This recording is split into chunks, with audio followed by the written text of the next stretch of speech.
Ayah saya almarhum adalah pensiunan Angkatan Udara. Dan pensiunan Angkatan Udara pangkatnya pun nggak tinggi, hanya kapten.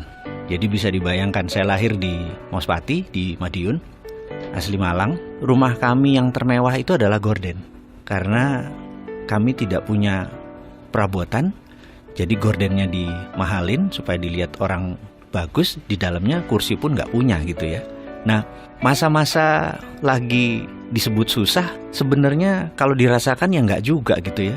Karena hampir tiap hari ketawa juga tuh gitu ya. Makan apa adanya juga kita seru-seru aja. Jadi sebenarnya kata susah tuh sebenarnya nggak ada gitu ya. Dan jalan seperti biasa. Tapi ada moral lesson atau pelajaran yang saya dapat dari almarhum ayah saya adalah terpaksa nyambi kan. Jadi selesai kerja jam 2 itu nyambi pakai truk tentara itu ke Cepu nganter tembakau. Ya memanfaatkan peluang-peluang usaha gitu ya. Nah pada saat itu saya ikut ayah saya masih 4 tahun, 5 tahun di samping. Dan disitulah kesempatan saya belajar pelajaran bisnis Jawa. Yang itu saya pakai untuk disertasi saya waktu sekolah dulu. Akhirnya saya menggunakan metode ini. Jadi ada ternyata untuk makmur itu katanya nanti Indonesia gemah rimpah rojinawi ijo royo royo itu ada kata toto tentrem kertora harjo gitu ya. Jadi untuk kertora harjo itu kita harus tentrem gitu. Nah untuk tentrem itu kita harus noto. Nah noto itu kan manajemen gitu ya. Dalam bahasa manajemen adalah getting things done through other people, menyelesaikan masalah melalui orang lain. Ternyata di Jawa itu melalui almarhum ayah saya cerita bahwa di Jawa itu toto itu ada 6 step, yaitu toto, titik, titis, tetek, tutuk, tuntas gitu.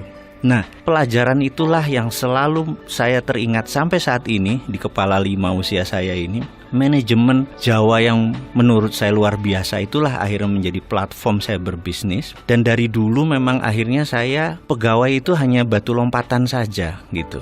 Nah, singkat cerita, sebagai orang kampung, cita-cita saya adalah sekolah ke Amerika.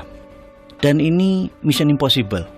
Karena saya pindah ikut orang tua saya ke Palembang, 5 tahun tinggal di sana, kemudian Balikpapan hampir 7 tahun. Bisa dibayangin saya kelas 2 SD, saya menggunting rumahnya Donald Trump itu, White House. Dan selalu saya bilang sama diri saya mau sekolah di sini. Suatu hari kalau zaman dulu kan kita main kelereng tuh, ngambil kelereng dari kantong, kelerengnya jatuh, gambar itu juga jatuh. Teman-teman lihat di Palembang, ngomong begini, apa nih? Aku bilang, aku nak sekolah di sana. Mak mano? Wong dusun gitu. Nggak mungkin. Saya bilang, enggak.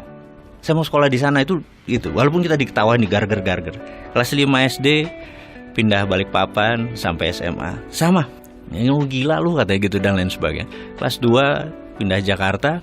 Setiap hari dari Blok M ke Halim itu selalu lewat Tekdikbud. Suatu hari ada pajangan besar sekolah ke luar negeri.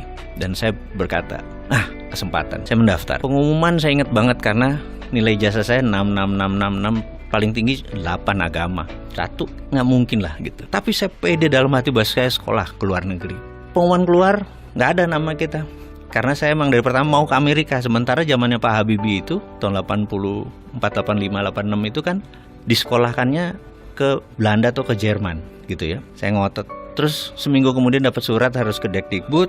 Hadirlah kita ke tempat itu dan dikatakan, kamu kurang ajar, kamu ngerusak tugas saya, kamu bahasa Inggris nggak bisa, matematik jelek semua, tapi mau ke Amerika, ngimpi kamu gitu. Dan dimarahi. Intinya setelah 15 menit dia marah, kamu berdua berangkat ke Amerika. Kaget gitu. Karena rupanya ada 6 tempat ke Amerika yang daftar cuma kalian berdua. Jadi bagi saya itu banyak moment of greatness, bahwa kata siapa harus punya uang yang banyak, kata siapa harus punya sekolah pinter-pinter amat gitu. Yang penting adalah ya bondo nekat gitu loh, pede aja dan nggak pernah ngerubah mimpi.